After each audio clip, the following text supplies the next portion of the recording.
अभी तक आप लोगों ने कार्तिक मास महात्म के अंदर जो कथा श्रवण की वो यही कि शंखासुर ने वेदों को चुरा करके समुद्र में चला गया और छुप गया। तब भगवान विष्णु ने सागर में जाकर मछली का रूप धारण कर लिया और विंध्याचल पर्वत पर तपस्या कर रहे महर्षि कश्यप ऋषि की अंजलि के जल में पहुंच गए। महर्षि कश्यप ऋषि ने उस मछली का शीघ्र ही अपने कमंडल में डाल लिया। वो मछली कमंडल में न समझ सकी तो कुएं में डाल दिया, और भी बढ़ने लगी तो तालाब में डाल दिया। मछली और भी बढ़ने लगी तो समुद्र में डाल दिया।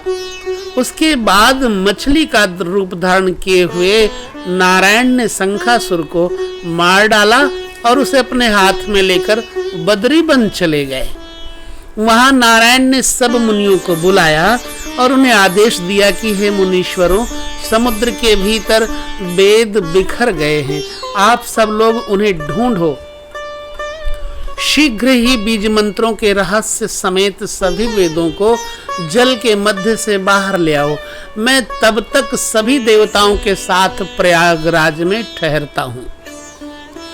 इसके बाद सब मुनियों ने तपोबल के द्वारा बीज और यज्ञ मंत्रों सहित सभी वेदों को निकाल लिया।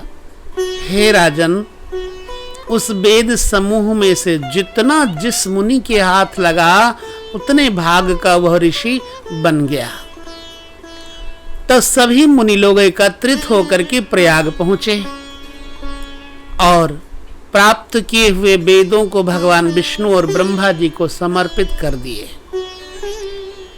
संपूर्ण वेदों को पाकर ब्रह्मा जी ने बड़ी प्रसन्नता के साथ देवताओं और ऋषि समूह के साथ अश्वमेध यज्ञ किया।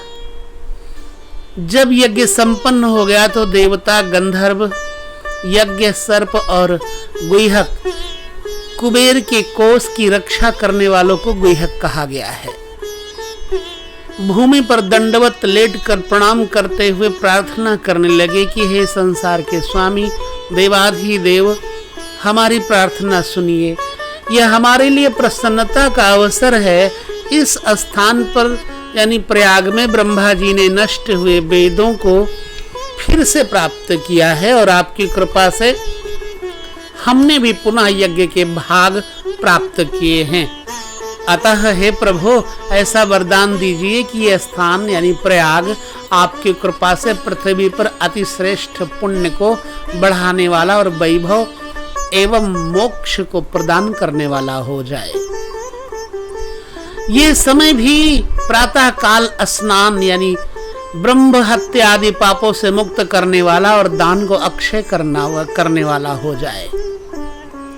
भगवान विष्णु ने देवताओं की प्रार्थना के उत्तर में कहा, हे देवताओं, जो कुछ आप लोग कह रहे हैं ऐसा ही होगा। यह स्थान ब्रह्म क्षेत्र के नाम से प्रसिद्ध होगा और सबको सुलभ होगा। सूर्य वंश में जन्म लेकर राजा भगीरथ गंगा को स्वर्ग से यहाँ लाएंगे और सूर्य पुत्री यमुना जी के साथ यहाँ उसका संगम होगा। ब्रह्मा जी सहित आप सभी देवता यहाँ मेरे साथ निवास करें। ये स्थान तीर्थराज कहलाएगा। इस स्थान पर किया हुआ दान, व्रत, तप, होम, जप, पूजा आदि क्रियाएं अनंत यानी अक्षय फल देने वाली होंगी और वे मेरा सानिध्य प्राप्त कराएंगी। इस तीर्थ के दर्शन मात्र से जन्म जन्मांतर में किए गए ब्रह्म हत्या आदि घोर पाप तत्क्षण नष्ट हो जाएंगे। जो धीर पुरुष प्रयाग में शरीर त्याग करेंगे उनका फिर कभी जन्म नहीं होगा, अर्थात उन्हें मोक्ष मिल जाएगा। यहाँ आकर जो लोग अपने पितरों के निमित्त श्राद्ध करेंगे उनके वे सब पितरगण मेरे स्वरूप को प्राप्त करेंगे। ये समय यानी प्रातः काल भी मनुष्यों के लिए महापुण्य देने वाला होगा। सूर्य जब मकर राशि पर पहुंच जाएगा माघ मास में, उस समय यहाँ स्नान करने से सब पाप नष्ट हो जाएंगे। जो लोग मकरस्थ सूर्य के समय यहाँ प्रातः स्नान करेंगे उनका दर्शन करने से सभी पाप इस तरह नष्ट हो जाएंगे जिस तरह सूर्य के दर्शन से अंधकार नष्ट हो जाता है। माघ मास में मकर के सूर्य आ जाने पर यहाँ स्नान करने वाले मेरी समीपता प्राप्त करेंगे, मेरे लोक में वास करेंगे और मेरा रूप धारण करके अर्थात मुझ जैसे हो जाएंगे। हे मुनीश्वरों, आप सब मेरी बात सुने। मैं सर्वव्यापी और सदा बद्री वन में निवास करता हूँ। अन्य किसी स्थान पर जो फल 100 वर्ष के तप से प्राप्त होता है, वही फल एक दिन की तपस्या से आपको बद्रिकाश्रम जाने और स्नान करने से प्राप्त होता है। देवताओं से ऐसा कहकर ब्रह्मा समेत देवाधिदेव वहीं अंतर ध्यान हो गए और इंद्र आदि देवता भी अपने अंशों से वहां स्थित होकर अंतर ध्यान हो गए। जो श्रेष्ठ प्राणी विशुद्ध मन से इस कथा को सुनेगा अथवा सुनाएगा, उसे वही फल प्राप्त होगा जो प्रयागराज और बद्रिका आश्रम जाने व स्नान करने से प्राप्त होता है। बोलना पड़ेगा लक्ष्मी नारायण भगवान की जय। तो यह कथा आप सबको चतुर्थ अध्याय की श्रवण कराई।